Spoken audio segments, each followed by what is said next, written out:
When we talk about universality, we often think about it in a certain set of terms. The idea that as a Freemason, we can walk into any lodge across the globe and fit right in. But I would argue that it's something deeper than that. A newly made Mason is told about the universality of the institution. Now, to the average initiate, the idea of Masonic universality is geographic, like the one conveyed by Mackay's poetic prose. Wherever the wandering steps of civilized man have left their footprints, there our temples have been established. When our candidate first observes the globe surmounting the pillars of the fellowcraft degree, the initiate is told they denote the universality of Masonry. Now, how the celestial globe fits into this geographic explanation of Masonic universality has never really been clarified, but I rather hope that SpaceX will be able to find an answer.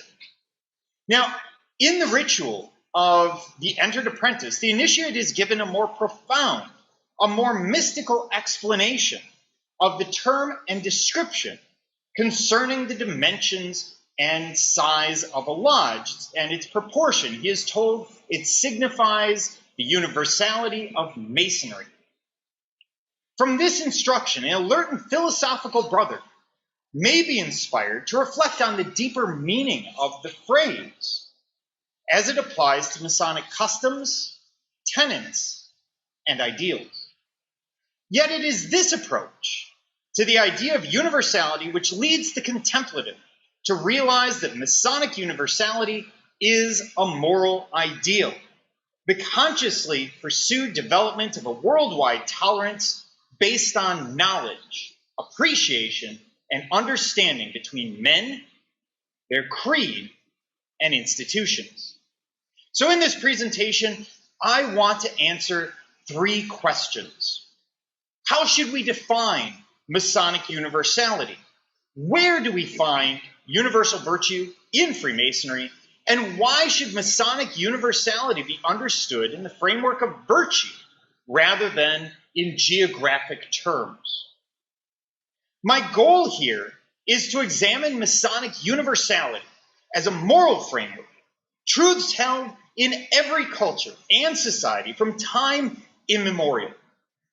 Because this is what sets us apart as a society of men bonded through a common experience and worldview. So, let's start at the beginning. What is universality? A common definition is, of course, one that is geographic. According to the Masonic Dictionary, Freemasonry admits men of all faiths and of all colors. Now, while this concept is a good general concept for Freemasonry, there are some, let's call them jurisdictional issues. Of course, some jurisdictions recognize others, and this doesn't really bode well for our geographic definition of Masonic universality. So, what if we look at universality as referring to morality and virtue rather than looking at geography? Well, the first thing we would have to do is deal with the question of what is a universal virtue? Thankfully, researchers have started looking into this question. The field of positive psychology, as well as the field of anthropology, over the past 20 years have looked at all societies and cultures that we can find records of, and they find certain universal virtues, certain ideas that hold true through all of them. Here, a virtue is going to be defined as a trait or quality that is deemed to be morally good, and thus is valued as a foundation of principle and good moral being. So, let's look at them. According to the field of positive psychology, we have 6 virtues that are ubiquitous, universal across the lands.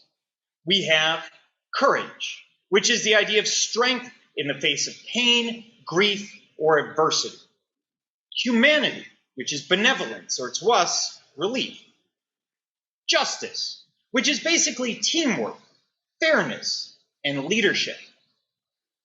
Wisdom, which is having perspective, this special perspective that one gets with age, not something that can be taught through books.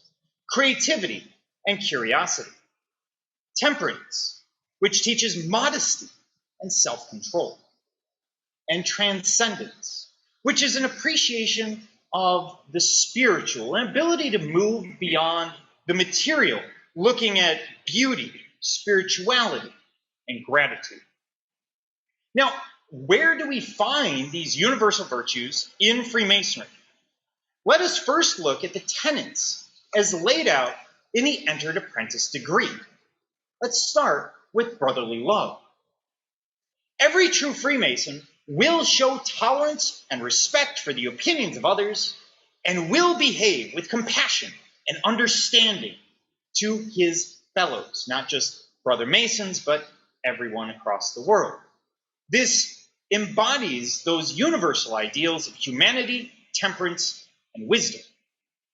And how universal is brotherly love? Well, according to the Judeo-Christian tradition, we would find it in the story of the Good Samaritan.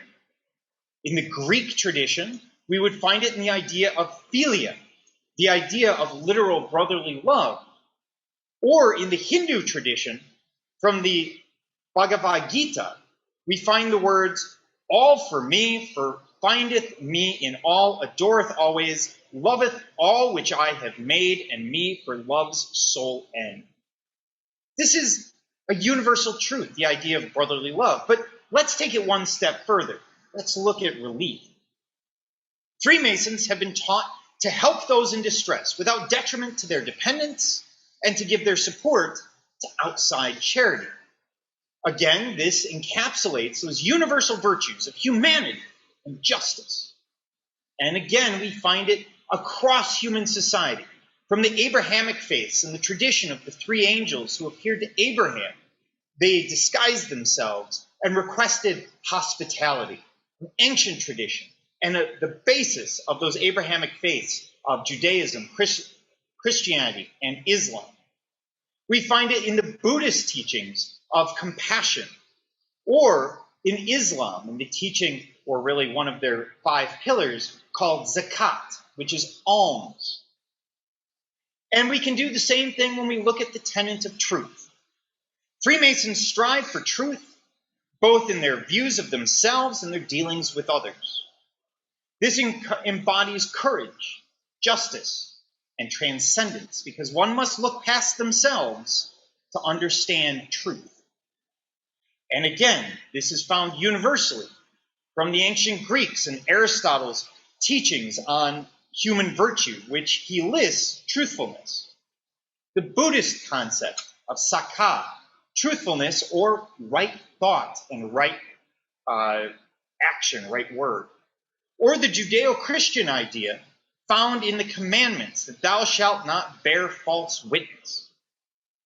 Now we can go one step further and look at the working tools of an apprentice and again apply the same information. The square, of course, teaches us to square actions with virtue, to consider your actions without acting out of passion or emotion. This is wisdom. The compass teaches us to control our desires and passions. This is temperance, controlling our passions, and at the same time transcendence, because again, you must look past yourself to be able to stay within those due bounds. The 24-inch gauge, which teaches balance. Again, 8 hours for vocation, 8 hours for rest, and 8 hours to service. So we must not allow one aspect of our life to push the others out. This is temperance and wisdom, the wisdom to understand what balance truly looks like. And the common gavel, which teaches us focus. We must learn to focus on those things that are good and right. This is temperance and transcendence once again. Being able to set yourself aside and understand those things that are most important when building character as opposed to those things that feel good in the moment. So why does this set us apart? Why is this of any importance? Well, Freemasonry likely arose during the 14th to 16th centuries in Northern Europe. They lived at the time in a pre-Reformation Christian society where Reformation ideals are already floating around. People are questioning strict Christian dogma. This is the age of heresies.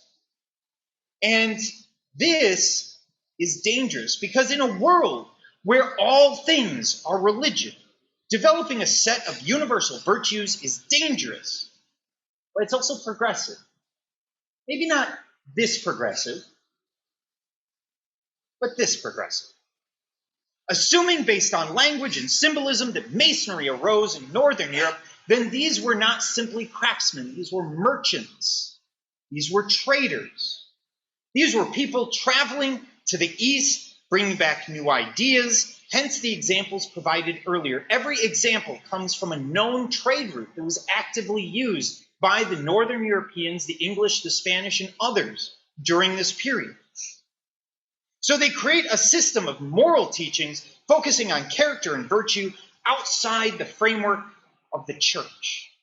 This is a massive change, a massive innovation. These are Enlightenment ideas based on Renaissance humanism 100 years ahead of their time.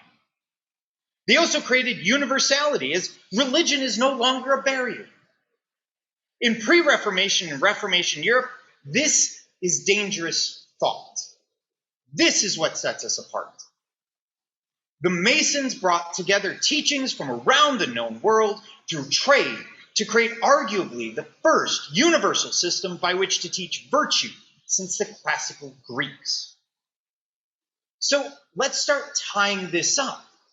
I've taken you down a few roads, but I want to make sure that we get back to our central points. And at the beginning, I asked 3 questions. So how should we define Masonic universality? Well, as we've seen, the argument for Masonic universality based on universal experience or universal acceptance is weak, except as we have seen through the teachings, which are universal. And no matter where you were made a Mason, no matter what country or jurisdiction, you were taught the same principles, virtues, and ideas. Thus, we find a stronger framework through which to understand Masonic universality, as we see at the end of the EA Picture Lecture, where we are told that Freemasonry is a system of morality veiled in allegory, illustrated by symbols. Where do we find universal virtue in Freemasonry? We find it in the tools, tenets, and teachings of our craft, as I did by just looking at the tenets and tools of the entered apprentice. The same universality is found equally in the fellow craft and in the master mason. The wording may shift, but the base teachings remain the same no matter your country or your jurisdiction. These teachings may seem simple and therefore lacking deeper meaning, but all great truths of the human condition are ultimately quite simple. It is that simplicity that has drawn the greatest minds of human existence to study them, refine them, and seek to make them universal. Why should Masonic universality be understood in the framework of virtue? Well, to say acceptance in lodge is based on membership is good, but it lacks depth. We're more than that. We are teachings, we are character, and we are virtue. What sets us apart from other groups is our teachings, as progressive today as they were 500 years ago. These teachings allow us to participate in social discourse anywhere across the earth because we have become familiar with the universal, with the ubiquitous, with concepts that any group will recognize. How many other groups can claim to teach universal virtue, virtues that cross oceans, state boundaries, and nations? This universality through virtue sets us apart, makes us different and special, and encourages all of us to better ourselves through Masonry. So go out, study the teachings, take each and try and apply it to your daily life. They are simple, but I think you will find that they contain the kind of truths that can change one from a simple human to a man of character, the kind of man who is not quickly forgotten when his time is past. Thank you.